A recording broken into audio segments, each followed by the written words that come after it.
Maswerteng gabi po mga ka-STL. Narito na po ang resulta ng STL Pangasinan para sa araw na to, third draw.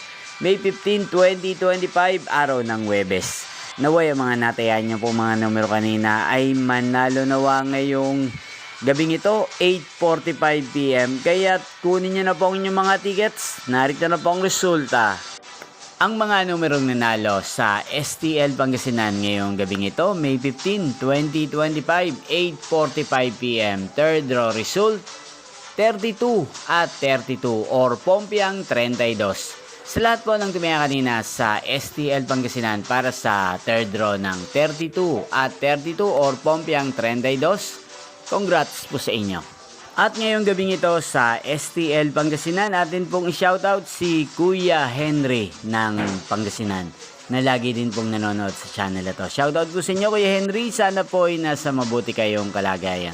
At sana iswertehin din ang mga numerong tinatayaan nyo sa STL Pangasinan.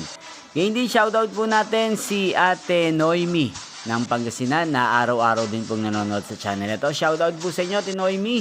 Sana po ay manalo na ang mga numerong inaalagaan nyo sa STL Pangasinan. At sa lahat po ng mga taga Pangasinan dyan, shoutout po sa inyo. Inyo pong napanood ang resulta ng STL Pangasinan sa channel na to, Roderick Hernandez TV. Magkita-kita pong muli tayo bukas ng alas 12 ng tanghali. Thank you for watching.